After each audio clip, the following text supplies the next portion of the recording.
Okay, so the next paragraph we are going to read now. Movement directly in front of him startled him so that he tumbled backward. That is, he had fallen. He had collapsed at the back. And startled means he was so surprised, so shocked. So, movement directly in front of him shocked him so that he tumbled back. That is, moving or falling back. The fawn lifted its face to his. It turned its head with a wide, wandering motion and shook him through with the stare of its liquid eyes. It was quivering, that is shaking, shivering, okay? It made no effort to rise or run. Jody could not trust himself to move. So we find here that it is really the fawn. And Jody was totally shocked to find this fawn right at that middle of the road. And it made no effort, to move completely. The dead body that we had witnessed was showing no movement actually. It made no effort to rise or run. Jody could not trust himself to move. And seeing that, hoping that that was the dead body of the fawn, he could not move because he was totally shattered. He was totally what to do. Like he did not feel like he was not sure what to do and what not to do. When we are in a state of totally surprised or we really do not know what to do next, the same thing happens. We really don't know whether to move or to stay back or to say something. When you are totally shocked, this kind of a thing happens, but no sound comes up. So that is the same thing he has been going through. He whispered, "It's me." So as if the small animal had noticed him the other day. So it is just saying, "It's me. Do not be afraid. I have come you to save you." It's kind of a feeling that he is showing. The fawn lifted its nose. So out of that like dark, heavy bush, the fawn lifted its nose, scenting him. Whenever an animal is there, a timid, small animal, it always smells you, takes the scent of it. He reached out one hand and laid it on the soft neck. So with one hand, it had laid with its soft neck. It had come over him. The touch made him delirious. So this touch made him totally excited. It's total wild excitement. It gave him everything. He moved forward on all four until he was close beside it. He put his arms around its body. A light convulsion passed over it, but it did not stir. Convulsion means an irregular movement, something coming inside, and you see convulsion, right? When you are feeling too cold, when you are too excited, something goes about inside you as if a thrush of blood, a thrush of excitement, comes about, moves about your whole body. So as and when there was a touch, it was on both ends. Even the fawn felt such, and even Jody felt the same thing.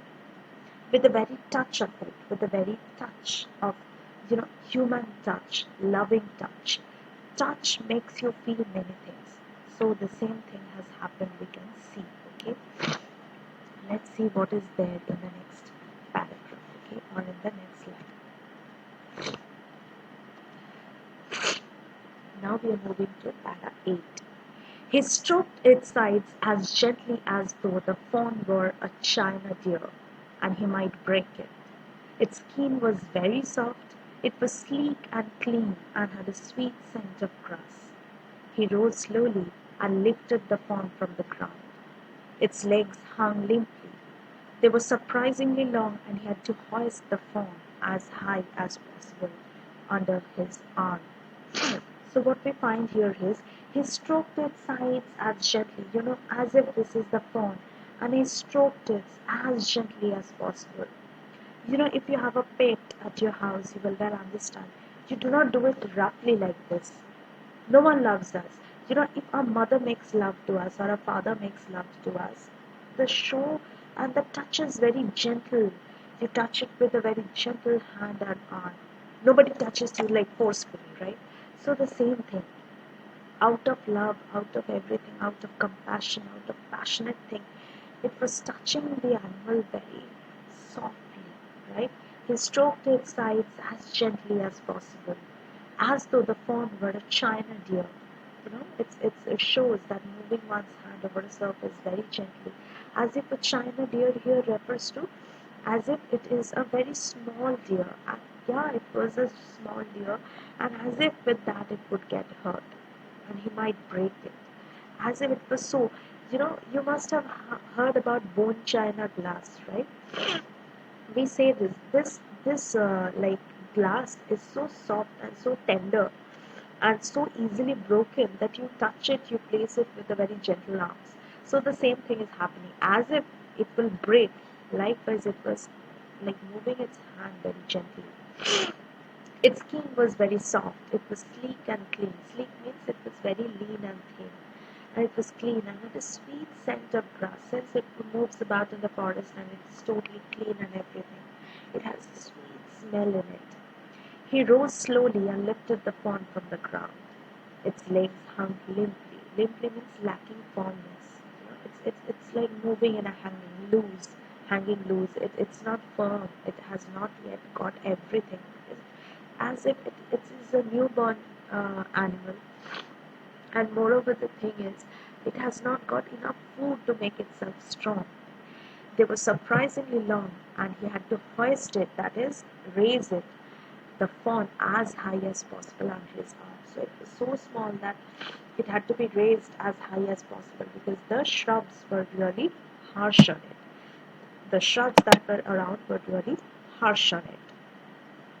He was afraid that it might kick and bleat at sight and smell of its mother. He skirted the clearing and pushed its way into the thicket. So he was afraid that it might kick or it might bleat, that is making a weak and like this kind of a sound that every sheep, goat or calf makes, right? So this deer will also make that sound at the sight and smell of the mother. So he skirted the clearing and pushed his way into the thicket, that is into the bush. Thicket here refers to the bushes, the thick forest and the trees. It was difficult to fight through with its burden.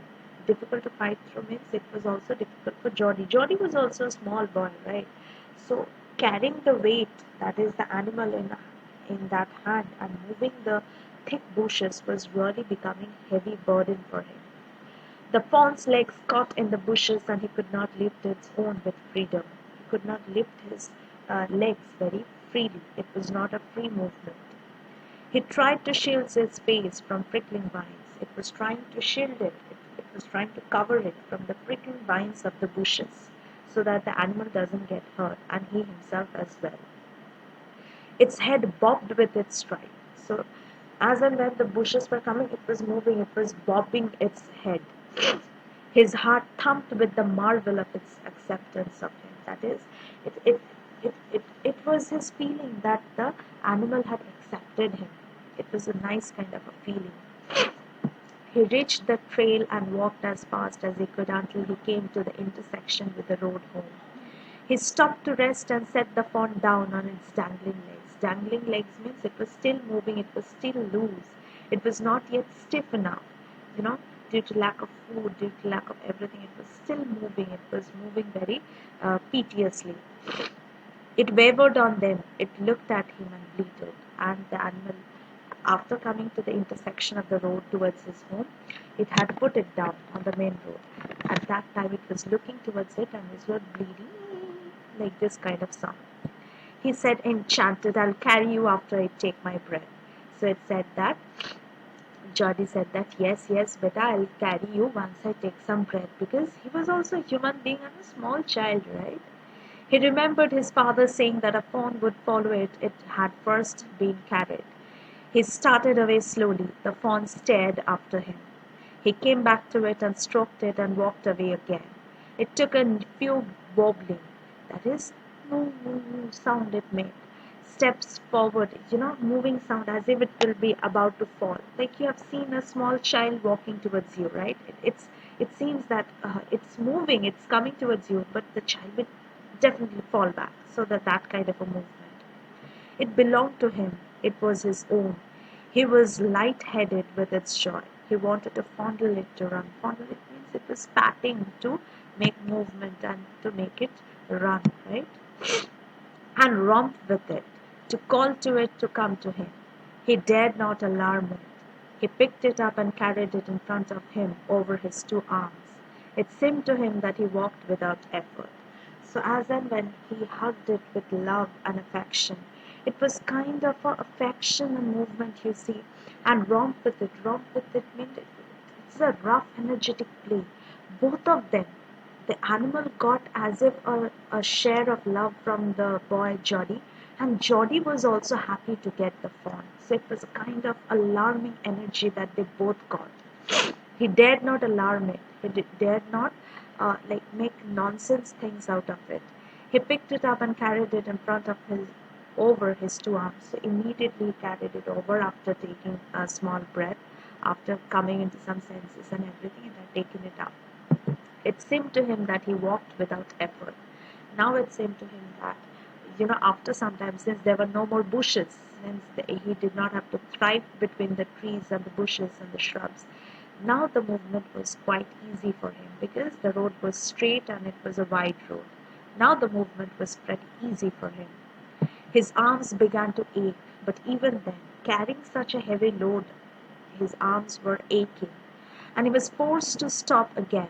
And again, it was forced to stop, and it had got down the animal on the road, that is, the fawn on the road.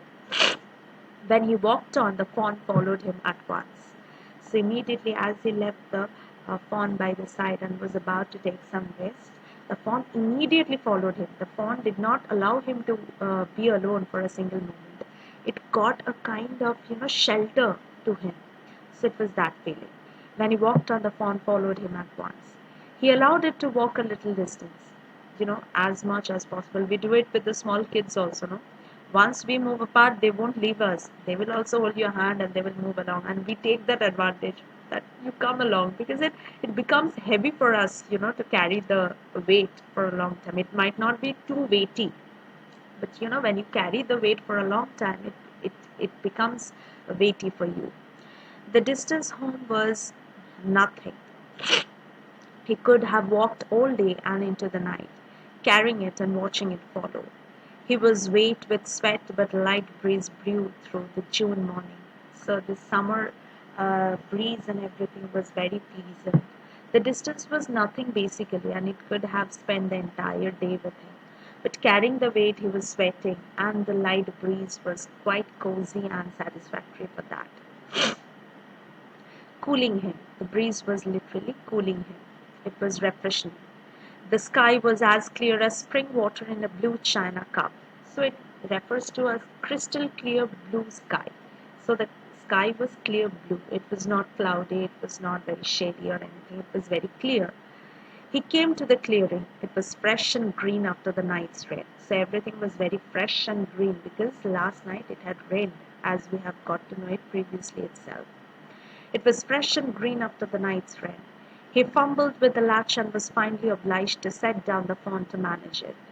Then he had an idea.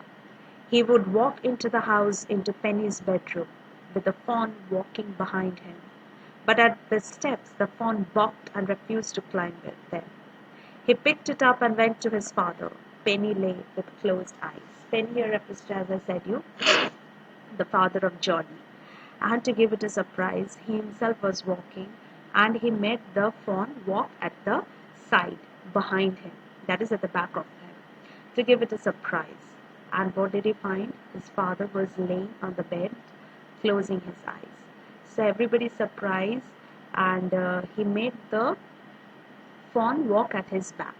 And to give it a surprise, he himself moved in front and he left the fawn at the back so that everybody did not notice and it would have been a surprise for them. So for today, I stop it here. Next day, on Monday, we will definitely meet virtually over Google Meet. Hope you all will be there and will enjoy the class session over there. Hope till this much everything is crystal clear to you. You all understood. If you all have any doubt, the next day we are going to clarify it. Right? Okay. So thank you so much. Have a great day. Have a great week ahead. Okay? Thank you. Bye-bye. See you soon.